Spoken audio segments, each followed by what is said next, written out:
জানাচ্ছি, শুভেচ্ছা জানাচ্ছি। সংবাদ সম্মেলনে উপস্থিত আছেন ছাত্র অধিকার পরিষদ কেন্দ্রীয় সংসদের বিপ্লবী সাধারণ সম্পাদক, কেন্দ্রীয় নেতৃবৃন্দ, ঢাকা বিশ্ববিদ্যালয়ের সভাপতি সহ ঢাকা কলেজ, জগন্নাথ বিশ্ববিদ্যালয় সহ যে সকল ইউনিটের নেতৃবৃন্দ উপস্থিত রয়েছেন তাদেরকে শুভেচ্ছা জানাচ্ছি। আপনারা জানেন ইতিমধ্যে আমাদের নেতৃবৃন্দ কথা বলেছেন যে আমরা দেখতে পাচ্ছি 2024 সালের জুলাই আগস্ট ছাত্রনাগরিক গণ অভ্যুত্থানের মধ্য দিয়ে বাংলাদেশে একটা রাজনৈতিক সেটেল ডাউন হয়েছে, যেখানে বাংলাদেশপন্থী মানুষ বাংলাদেশে বসবাস করছে। যারা বিনদেশি তাবেদারি করত, যারা এদেশের বুকে হত্যা, গুম, ধর্ষণের স্বর্গরাজ্যে পরিণত করেছিল, সেই শেখ হাসিনাকে কিন্তু বাংলাদেশ থেকে মানুষ উৎখাত করেছিল। যার ধারাবাহিকতায় শেখ হাসিনাকে তার জীবন বাঁচাতে হেলিকপ্টার করে পালাতে বাধ্য হয়েছিল। কিন্তু আবার আজকে আমরা কথা বলছি জুনের 9 তারিখ 2024 সালের 5 জুন হাইকোর্ট থেকে কোটা পুনর্বহালের প্রতিবাদে যে আন্দোলন শুরু হয়েছে, সেই একই মাস 2 বছরের মধ্য দিয়ে মাথায় এসেই আমরা শুনতে হয়, দেখতে হয় সেই সন্ত্রাসী সংগঠন ছাত্রলীগ, আওয়ামী লীগ আবারও পুরো বাংলাদেশকে অস্থিতিশীল করার চেষ্টা করছে, বিভিন্ন জায়গায় হামলা করার চেষ্টা করছে, বিপ্লবী ছাত্র জনতাকে রক্তাক্ত করার চেষ্টা করছে। বিশেষ করে খুবই আশ্চর্যের বিষয় আমরা দেখতে পেয়েছি নোয়াখালীতে মাইকে ঘোষণা দিয়ে, ছাত্রলীগ মাইকে ঘোষণা দিয়ে বর্তমান যে নির্বাচিত সরকার বিএনপি সরকারের ছাত্র সংগঠন ছাত্রদলকে পিটিয়েছে। কয়েকজন এখনো হসপিটালে চিকিৎসাধীন রয়েছে। দুঃখ লাগে, একটা নির্বাচিত সরকার আছে, নিষিদ্ধ সংগঠন কিভাবে এত সাহস পায় যে ছাত্রদলের নেতাকর্মীকে আহত করার। কিন্তু পরবর্তীতে আমরা দেখতে পেলাম কয়েক হাজার নেতাকর্মী ছাত্রলীগ একসাথে হয়েছে, পুলিশকে নামে মাত্র ক্লোজ করা হয়েছে, প্রত্যাহার করা হয়েছে। এই যে একটা জায়গাতে হাজারের অধিক মানুষ সমাবেত হচ্ছে, সেখানকার ডিএসবি, ডিজিএফআই বা আরো যে গোয়েন্দা সংস্থা রয়েছে তাদের কাজ কি? আমরা কি ধরে নিব এই সংশ্লিষ্ট প্রশাসনে যারা আছে তারা এখনো আওয়ামী লীগের পারপাস সার্ভ করছে? আমরা মনে করি শুধু নোয়াখালী নয়, চট্টগ্রামেও, চট্টগ্রাম, ব্রাহ্মণবাড়িয়া, ঢাকা, চট্টগ্রাম, কুমিল্লাতে বিভিন্ন জায়গায় ছাত্রলীগের সন্ত্রাসী কার্যক্রমের মিছিল দিনের পর দিন, তাদের মিছিলের সংখ্যা বাড়ছে, লোকজন বাড়ছে। যে প্রশাসনের পক্ষ থেকে আমরা তেমন কোনো সমাধানের কোনো রাস্তা আমরা পাচ্ছি না। কিন্তু এই যে বিষয়গুলো ঘটছে, এই বিষয়গুলো ঘটার কয়েকটি কারণ রয়েছে। আপনাদেরকে যদি আমরা স্পষ্ট করে বলি, অন্তর্বর্তীকালীন সরকার ক্ষমতা থাকা অবস্থায় আমাদের সকলের দাবির প্রেক্ষিতে অনেকগুলো মানুষ মারা গেছে। আমরা 2000 অধিক শহীদের কথা বলছি, 30,000 আহত পঙ্গু যোদ্ধাদের কথা বলছি, প্রায় 300-র মতো অধিক ছাত্র জনতা যাদের অনেকে এক পা চলে গেছে, অনেকের এক হাত নাই, অনেকে চিরতরে 2 চোখ হারিয়ে ফেলেছে। এদের দাবির প্রেক্ষিতে কিন্তু ইন্টারিম সরকার শেখ হাসিনাকে ফাঁসির একটা রায় দিয়েছিল। সাবেক স্বরাষ্ট্রমন্ত্রী আসাদুজ্জামান খান কামালের একটা রায় এসেছিল। কিন্তু আমরা দেখেন গত যে 3 মাস 4 মাস, আজকে 101তম দিন, বিএনপি সরকারের 101তম দিনে এসে আমরা কোথাও মিডিয়ার, কোথাও আন্তর্জাতিক অপরাধ ট্রাইব্যুনালে কোথায় কি বিচার হচ্ছে?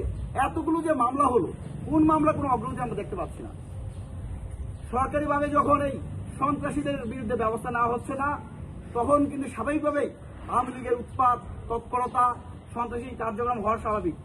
আরো উদ্বেগের বিষয়, চট্টগ্রামে যেখানে আমরা চট্টগ্রামে একজন প্রতিমন্ত্রী বলেছেন যে সেখানে আওয়ামী লীগের মিটিং মিছিল করতে দেওয়া হবে না, কিন্তু তারপরের দিনে আমরা দেখতে পেয়েছি সেখানে ছাত্রলীগ মিছিল করেছে। গতকাল আমরা সমকালীন একটি রিপোর্টে দেখেছি চট্টগ্রাম মহানগরের সহসাংগঠনিক সম্পাদক, এনসিপির সহসাংগঠনিক সম্পাদক হুজ্জাতুল ইসলাম, তিনি নিষিদ্ধ সংগঠন ছাত্রলীগের শেল্টার দিচ্ছেন। ছাত্রলীগ এনসিপির সাথে কথা বলে তারা মিছিল করছে। আশ্চর্যের বিষয় যে যারা গত 1.5 বছর পুরো বাংলাদেশকে বিভাজিত করেছিল, বৈষম্যের নাম দিয়ে যারা সবচেয়ে বড় বৈষম্য করেছিল, যারা এই বিপ্লবের দ্বারকবাহক হিসেবে নিজেদেরকে উপস্থাপন করেছিল, সেই এনসিপি এখন ছাত্রলীগের সাথে আঘাত করে ছাত্রলীগের রাজনৈতিক কর্মকাণ্ড পরিচালনা করছে।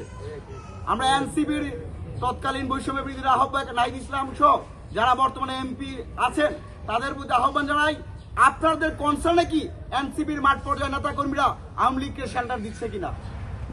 একই সাথে আমরা কিছুক্ষণ আগেই দেখতে পেলাম মাননীয় প্রধানমন্ত্রীর তথ্য সম্প্রচার বিষয়ক উপদেষ্টা ডক্টর জাহিদুর রহমান বলেছেন আওয়ামী লীগের নেতাকর্মীরা চাইলেই স্থানীয় সরকার নির্বাচন অংশ নিতে পারবে। আমি তাকে বলতে চাই, আপনাকে কেউ অধিকার দেয় নাই। নিষিদ্ধ সংগঠন যাদের হাতে 2000 অধিকের মানুষের রক্ত লেগেছে তাদেরকে পুনর্বাসন করার কোনো অধিকার আপনার হাতে নাই। আমরা ডক্টর জাহিদুর রহমানের এই বক্তব্যকে আমরা নিন্দা জানাচ্ছি। যতদিন না পর্যন্ত এই সন্ত্রাসী সংগঠন মানবতা বিরোধী অপরাধের দায়ে যাদের অভিযুক্ত তাদেরকে যতদিন না পর্যন্ত পূর্ণাঙ্গভাবে বিচার আওতায় নিয়ে আসা হচ্ছে ততদিন পর্যন্ত বাংলাদেশের মাটিতে তাদের কোনো রাজনৈতিক কর্মকাণ্ড পরিচালনা করতে দেওয়া হবে না।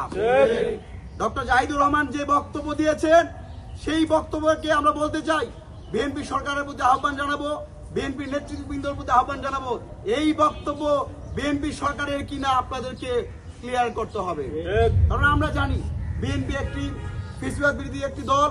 দীর্ঘ 17 বছর তারা অন্যায় অনিয়মের সাথে অন্যায়ভাবে বিভিন্ন জায়গায় নির্যাতন নিপীড়নের শিকার হয়েছে। হাজারো অধিক মানুষ গুম খুনের শিকার হয়েছে। জুলাই আগস্ট আন্দোলনে বিএনপি মহাসচিব মির্জা ফখরুল ইসলাম আলমগীরের একটি বক্তব্য আমরা শুনতে পেয়েছি, বিএনপির প্রায় 400-র অধিক নেতা কর্মী শহীদ হয়েছে। যেখানে একটা দলের নেতা 400-র অধিক নেতা কর্মী শহীদ হয়েছে, যেখানে কোনো এখন পর্যন্ত কোনো দৃশ্যমান বিচার হয় নাই, সেখানে বিএনপির একজন সরকারের দায়িত্বপ্রাপ্ত ব্যক্তি কিভাবে আওয়ামী লীগকে পুনর্বাসন করতে পারে? আমরা তার বক্তব্যের নিন্দা জানাচ্ছি। একই সাথে স্বরাষ্ট্রমন্ত্রীর প্রতি আহ্বান জানাই, আমরা আপনাকে যে প্রত্যাশার পারদ নিয়ে আপনাকে স্বরাষ্ট্রমন্ত্রী চেয়ারে দেখেছিলাম, জনগণের জানমালের নিরাপত্তার কথা চিন্তা করে আপনি সেদিকে অনেকটাই ব্যর্থতার পরিচয় দিচ্ছেন। এখনো গতকাল মতিঝিলে একজনকে গুলি করে হত্যা করা হয়েছে। মৌচাকে একজন স্বেচ্ছাসেবক দলের একজন নেতা, বিএনপির একজন কর্মী, তাকে হত্যা করা হয়েছে। এখনো মোহাম্মদপুরে সাধারণ মানুষ ঢুকতে পারছে না। পুরো বাংলাদেশে আইন শৃঙ্খলার চরম অবনতির বিষয়ে অবশ্যই আপনাকে দায় নিয়ে আইন শৃঙ্খলা পরিস্থিতি স্বাভাবিক করতে হবে। পাশাপাশি আমরা যে বিষয়কে গুরুত্ব দিচ্ছি যে খুব সম্প্রতি সময়ে আমরা দেখতে পাচ্ছি বাংলাদেশের সীমান্তে বিএসএফ অবৈধভাবে, যারা বাংলাদেশের নাগরিক নয় তাদেরকে সীমান্তে অবৈধভাবে পুশিং করা হচ্ছে। আমরা 9 মে পশ্চিমবঙ্গে বিজেপি সরকার আসার পর শুভেন্দু অধিকারী বলেছেন, তার গত 2 দিন আগের স্টেটমেন্ট, যে গত 9 মে সরকার আসার পর থেকে এখন পর্যন্ত তারা 4800 মানুষকে বাংলাদেশে পুশিং করছে। আমরা বিজেপিকে ধন্যবাদ জানাই, তারা বিএসএফ কে চোখে চোখ রেখে তারা কথা বলছে। পাশাপাশি ওই অঞ্চলগুলোতে বিশেষ করে আমরা কয়েকটি অঞ্চল না বললেই নয়, ঠাকুরগাঁও, কুড়িগ্রাম, লালমনিরহাট, মেহেরপুর, চাঁপাইনবাবগঞ্জ, নওগাঁ, পঞ্চগড় সহ বিভিন্ন জায়গায় যে 20টি পয়েন্টে পুশিং করা হচ্ছে, সেখানে কিন্তু আমাদের দেশপ্রেমিক খাঁটি বাংলাদেশি যারা আছে তারা কিন্তু কোদাল কাস্তে হাতে নিয়ে সেই ইন্ডিয়ার অবৈধ পুশিংয়ের বিরুদ্ধে কথা বলছে।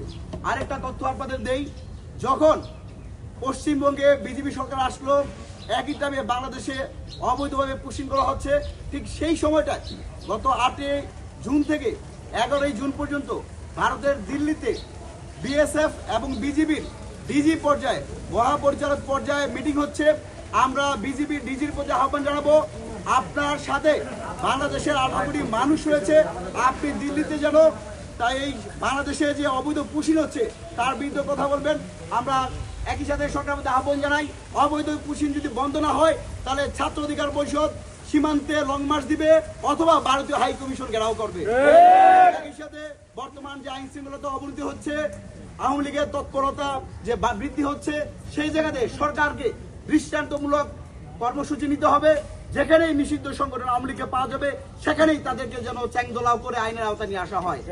একই সাথে আরেকটি ছোট্ট একটা তথ্য এখানে আসার পর আমরা শুনতে পেয়েছি, আমাদের বিভিন্ন জায়গায় যেরকম আওয়ামী লীগের মিছিল মিটিং হচ্ছে, ঠিক কুমিল্লা জেলার মেঘনা উপজেলায় আজকে ছাত্র অধিকার পরিষদ মেঘনা উপজেলার একটি প্রোগ্রাম ছিল। বেশ কিছুদিন ধরেই মেঘনা উপজেলার স্বাস্থ্য কমপ্লেক্সের যে কর্মকর্তারা তারা জনগণের সাথে ভালো ব্যবহার করছে না, অব্যবস্থাপনা করছে, তার প্রতিবাদে স্বাস্থ্যসম্মত চিকিৎসার কথা বলার জন্য আজকে মেঘনা উপজেলার ছাত্র অধিকার পরিষদের নেতৃবৃন্দ তাদের কার্যালয়ের সামনে দাঁড়িয়েছে। কিন্তু সেখানে পুলিশ এসে তাদের ব্যানার, আওয়ামী লীগের কায়দায় ব্যানার ছিনে নিয়ে গেছে, অনেকের উপর হামলা করার চেষ্টা করেছে। অথচ এই উপজেলায় গত 1 মাসে 5টি হত্যা করা হয়েছে, কোনো আসামিকে গ্রেপ্তার করা হয় নাই। গতকাল যুবলীগের মিছিল হয়েছে, কোনো একজনকে গ্রেপ্তার করা হয় নাই। ছাত্র অধিকার পরিষদ, বিএনপি সরকার গণ অধিকারের সাথে সম্পৃক্ত একটা পার্ট হলো জনগণের কথা বলতে গিয়ে আজকে আমরা প্রশাসনের দৌরত্বের শিকার হতে হচ্ছে। তাহলে আমরা কি ধরে নিব এখনো পুলিশ প্রশাসনের মধ্য দিয়ে আওয়ামী লীগের পাতা তারা রয়েছে?